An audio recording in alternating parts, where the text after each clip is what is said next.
US MBA is the most well-rounded overall development experience you can have. My thinking was, I'm paying so much out of my savings. I don't care about GPA. I want maximal learning. So I took classes which I had absolutely no clue. Threw myself in the deep end and let's see how it goes. Typically, a lot of German companies, what they do is set up internal consulting organizations in very specific areas. So if they were going out to the market to hire external firms repeatedly for one kind of project, what they do is identify those project areas and develop those skills internally. So I have an interesting question for you. Are there any regrets?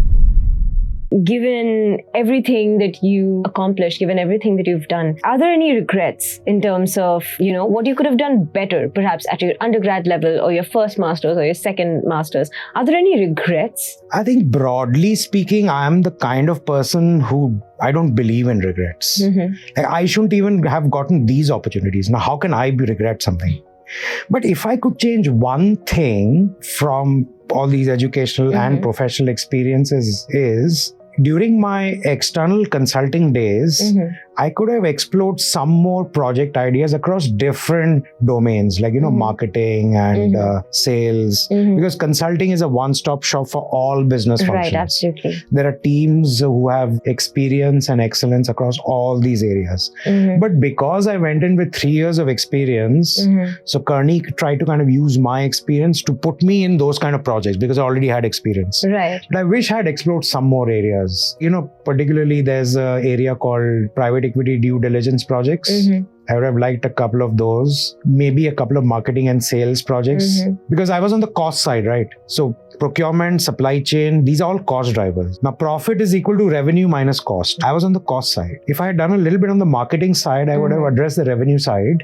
And then I would have called that a little bit more of a rounded business experience. Got it. Interesting. So exploration does sound like something that can truly be a benefit. It sounds like networking is something that's definitely your forte. So much of the opportunities you've come across seem to have come through networking. Any specific advice in terms of how people can become better networkers? Because of course, in the modern age, there's LinkedIn, there's all forms of social media, there's Twitter. There are so many avenues to network now, but networking is still a personal skill, right? Even if I put you in front of the right people, there's a way to handle it. Any advice? So I think first of all, if you're introvertish, I would say ditch that. Okay.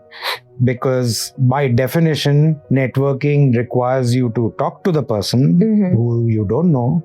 And if you're extrovertish, that is unlikely to happen. Right. So I think there's a little bit of cultural thing here as well. So I think Indians are a little bit more introvertish and a little bit shy. I myself, first year or so, I was a little bit shy. But I think the US as a place is where you have to network. The second thing is there's an achievement. If you think there's an achievement, you got to shout from the rooftops that you achieved it. I think in India, culturally, that may be taken as show off and all that. It's not. You did this, unless you let the world know, the opportunities and the recognition won't come. Right. How am I supposed to applaud you if I don't know what your achievement is? Right. So slight bit of, I would say, if you're going especially from India, a little bit more extrovertish and a little bit more aggressive. It's not showing off. It is marketing. You're marketing yourself, you're not showing off. So that change in mentality is required. And then the second piece of advice would be, everyone you meet from the time first day at university till the rest of your career, do not underestimate anyone who you meet. Interesting. Don't just network with, VPs, SVPs and all those kind of, people already at a higher level, but network starting with your class around you. And then alumni. So once you join any university, you have an alumni book. Absolutely. Reach out to them, the companies that you want to work in, the kind of roles you want to do. Reach out to them, look for advice. Don't reach out to them and say, I'm looking for a job. I would reach out to them and say, hey, you know what? I have this experience and this is what I want to pursue. And looks like you've been on the same journey. So love to discuss with you your experiences, advice and all that. Gotcha. Don't go, hey, I saw a job. You're from Cornell. So am I. Can you put in a referral? No. There's a way to do it. They need to have a little bit of confidence in you and to know you a little bit. Referrals, there's a value. If I make 20 bad referrals, then I have a reputation now of referring substandard candidates, right? Right. So referral is not a given. That's why you have to truly get to understand the career path, talk to them. They should come to know you and then, things can happen. So from a behavioral perspective, ditch the introvertishness and the shy attitude if you have one. Do not underestimate anyone. Who knows where they'll be in 5 or 10 years from now. Right. And then LinkedIn was my huge resource. I literally, even today, one of the first websites I open in the morning is LinkedIn. But that is to add people on LinkedIn. But, all of us will have, 1,000, 1,500, 2,000 connects on LinkedIn. Right. That is not networking. People found a similar profile, invited you to connect. That's not networking. Networking is, the way I approach it at least, is in my group of 1,500 or so connections, I've identified about 30 or 40 folks who are the right mix of experience, seniority, relationship with me, and ability to make things happen if I ever needed them to. Right. So for these, I've almost segmented my connections into kind of tier 1, 2, and 3. Okay. Tier 1 is where I spend most of my time. So if you have a 1,500, I would say not more than 2 to 3% of your connections should be tier 1. Otherwise, again, it's mass marketing. I'm not in favor of that. I think it's very specific marketing and networking. So I have about 30 to 40 people. I will make sure I connect once in a while. If there's an industry they are in and I saw a recent article which they might find useful, I would send that to them. Interesting. By sending that article, what am I doing really? I'm not telling them that, hey, here are great insights. I don't think you know of them, so read it. No, they know it. I'm just reminding them. That you're just staying relevant in their mind. Yeah, just refreshing them that I'm in your connections. So 30 to 40 people, 80% of your time should be to those 30 to 40 people. And then the rest, things change also. Like, people are becoming in a tier 2, people may move to tier 1. Absolutely. So then I think 20% of time I would spend on the upper tier 2 who could move into tier 1. So you have to be very specific. You can't network with 1,500 people. Got it. Now, given your experience in, professionally, as well as with 2 master's degrees behind you, one question that, is very interesting to people who are considering master's degrees is, what's a better way of growing? Would you say a better way of growing is getting another master's degree? Or would you say a better way of growing is grinding it out in the industry? Which do you think actually ends up getting you better value when you're trying to look for a job? So I think at some stage, it's about you. Okay. So where you went to school and etc. may matter in your first job out of that school. But let's say you've got 3 or 4 years of work experience. It's about what you've achieved. At some point, so the school thing is important because of the network, right? So again, let's say today I wanted to work in Goldman Sachs. The school networking will get me an opportunity to interview. But what you do in the interview is basically your work experience. Right. So if you're a great networker and you just have a bachelor's, there's nothing wrong with that. I've seen a lot of people do very well with that background. In some cases, I think that's also being relaxed a little bit, especially professional services firms like consulting, banking, etc. may require a finance degree. But again, at Kearney, what used to happen was we used to take the smartest kids and we used to sponsor the MBAs as well. Interesting. So bachelors, you worked with us for 3 years. If we saw the potential in you, we'll sponsor your MBA, come back and join us. Right. But then there were also kids over there, like they're already so good. Like, is this just a stamp you're getting or is it a true value add? So like I said, it's case to case. Okay. I have an MBA, so I can personally vouch that a lot of my kind of, development of softer skills would not have happened without the MBA. Okay. So I do maintain if you're doing a master's, it definitely rounds you up more networking. So even if you're doing a master's in science, right? The deep research focused on a topic, your PhD or master's advisors who have a lot of funding, they are more likely to allocate that funding across, PhDs and master's students rather than your bachelor's. So it's never a bad idea. Education is something that stays with you. I personally don't like to put monetary value on education. I don't want to look back and say, because I got an MBA, how much more did I earn if I had than not having an MBA? No, I don't think it works that way. I think it's about education. It's something that stays with you. Nobody can take it away from you. And then it's about just getting the right opportunities. Got it. So whatever you do, network and do well at your current job. If you don't desire to invest 2 years in a master's, you can still build a good career, just bachelor's and great performance at your workplace. Amazing. Okay. So now speaking a little bit more about Cornell, what kind of people would you say would be a great fit at Cornell? So I think Cornell is definitely, so if there was a spectrum of extremities of the spectrum being completely studious and quiet school to party school on the other end of the spectrum, I think Cornell would be a little bit towards the center, but slightly leaning on the education, studious kind of side. Right. And, the weather is also not the best. So, I remember I first went there in June and I was going from Atlanta. And Atlanta in June is reaching close to Delhi levels. If not Delhi, then, one of the other hot places in India. And I went to Ithaca in June without any kind of sweater or jacket or anything. Yeah, but that's Ithaca. And I should have. That's Ithaca. So there's literally 2 to 3 months in the year. I mentioned Cornell golf. You basically can play golf for 3 months. Right, of course. I mentioned sailing. Sailing shut down. I still remember that. September 18th, sailing club was shut down because it's too cold now. I'm guessing that's how you got inspired for the snow sports, because that was abandoned. Yeah. So again, I think the weather may be a little bit depressing to people, but because it's basically a college town, right?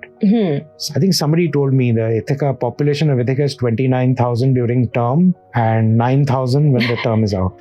And the other 9,000 people are also in a way related to Ithaca, Cornell University, or there's Ithaca College as well. That's also a good college. So it's basically Ithaca-based economy. Right. What happens in a college town kind of a place is the networking and the relationships are much more deeper. Right. So I had a core group of 6 or 7. And Friday night was, again, for young kids watching, this is not good advice, but I'll tell you anyway what I did.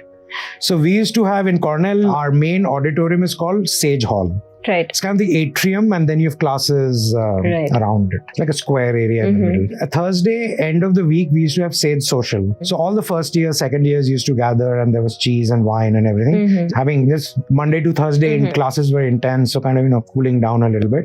And then Friday, Saturday, Sunday, we didn't have too many classes. Once in a while, we had classes, but typically it was self-study, or a lot of people used to take off for New York City for networking and all that. Right. So our Fridays, like 6 or 7 friends I was closest to, our Friday evenings were basically whiskey and poker. Okay. Now, if I went to NYU or Columbia, which is in Manhattan, I think those Friday nights would have been spent, for those who know New York, in the meatpacking district or Chelsea area. That's what I would have done if I was living in New York City. But because it was not that kind of a place, like there's basically a couple of streets where all the clubs and restaurants are, nightclubs and restaurants, and you tend to be a lot closer to the people around you. Right. So if you're the kind of person who wants a few close relationships rather than multiple superfluous relationships, and education is as important as extracurriculars, you're not a party animal as such. So the reason I mentioned this thing is it's a counterweight to the weather. If you're with 6 or 7 friends, the fact that it's minus 20 outside and it gets dark at 4 p.m. doesn't hurt as much as. Right. So if you're an introvert, go to Cornell, but get out of that introvertish nature that you have. Right. So yeah, I think grades are important. Education is important over there. There's a fair sprinkling of extracurricular activities, especially if you're pursuing MBA and hospitality and all that. And the campus is just beautiful. I mean, I don't have the vocabulary to describe it. Just find some Google images or YouTube videos. What an Ivy League campus with those creepers on the walls, the stone gray buildings. And it's the Finger Lakes area. So there are 5 lakes, I think a couple of miles from the campus. On one of the lakes is where the sailing club is. So just driving around those lakes, and the one t-shirt you'll see when you go to Ithaca is gorgeous. Gorges, not gorgeous, but gorgeous. That's because the natural surroundings around Ithaca is all waterfalls, gorges, hiking, climbing, and that kind of stuff. So just amazing. Drive 15-20 minutes away from the campus, and so if you're that kind of outdoorsy person, it still sounds like that place would be really. So the mountaineering club also went to the Adirondack Mountains for, I think, weekend of survival training. Right. So in the snow, in the jungle, how do you survive? Amazing. So all those kind of opportunities are open for you. Okay, that sounds absolutely great. Any particular stereotypes that you found were not quite accurate? I mean, for an Ivy League, any kind of stereotypes that you found, hey, that's not quite what I was expecting? So even my impression was Ivy Leagues was maybe because, I'm from India, maybe that's why I thought, Ivy League means, grades and your undergrad score and everything was that. Right. But when I went to Cornell, my application process, the essays I wrote, as well as my experience there, I think there may be a misconception that it's all about grades and education. Okay. At least at Cornell, I think it is a much more overall experience. In fact, I think it's the basketball tournament or something. In my year over there, I think Cornell made it to the last 16. It was the only Ivy to make it, and Cornell made it for the first time in God knows how many years. And the way it was kind of, that was all the talk in the campus at that point of time. I'll have to look it up. Either it was last 8 or last 16 of some intercollegiate basketball thing. And if Cornell was the truly, it's all about grades and education and serious, this kind of event won't have been celebrated in the way it did. Everywhere you go, that was the talk of the town. Got it. So I think there is a misconception that it's all about studies and all. No, I think if you have the right friends and if you have the right attitude, you can basically curate a program to your requirements. Okay. At some point, it's about you. Always. At some point, you have to ask yourself, okay, Cornell is giving me this much. What do I want to take? And what do I want to make of it? And later, when you go, how do I want to give back? So the way I give back is alumni interviews for people from India who want to go there. And general any kind of, networking. So I think we had an event at Aero City in Delhi where there was an event where we basically sending away the class of MBA class of 2026. And we also launched the Cornell University Venture Club at that event. Okay. One of our professors from the business school had flown down for that event. Perfect. As well. That's amazing. That's another part of, to your question about networking, that's another important. You've gotten your diploma, you've gotten a job, but never lose connect with that school. Right. Keep in touch with the career cells, some of the professors and all, and always be willing to help. Again, who knows, maybe your kids are applying 15, 20 years down the line and maybe that will help out. Absolutely. So. Sounds amazing. Any rivalries that Cornell has with other schools that was prominent enough on campus? Not really, but again, the basketball thing, I think there was a lot of pride in the fact that Harvard didn't make it and Cornell did. And I think there is a lacrosse rivalry. I don't know enough about lacrosse, but especially that part of the world, ice hockey and lacrosse are as big, popular as the other sports. I believe there is a lacrosse rivalry between Cornell and Harvard. Got it. Thank you so much, Jinen, for coming today. We learned a lot about Cornell and a lot about just generally building an amazing career in, anything oriented towards consulting, business, and all of that. We really hope you found this video helpful. If you liked it, like, share, and subscribe, and see you in the next one. Thank you.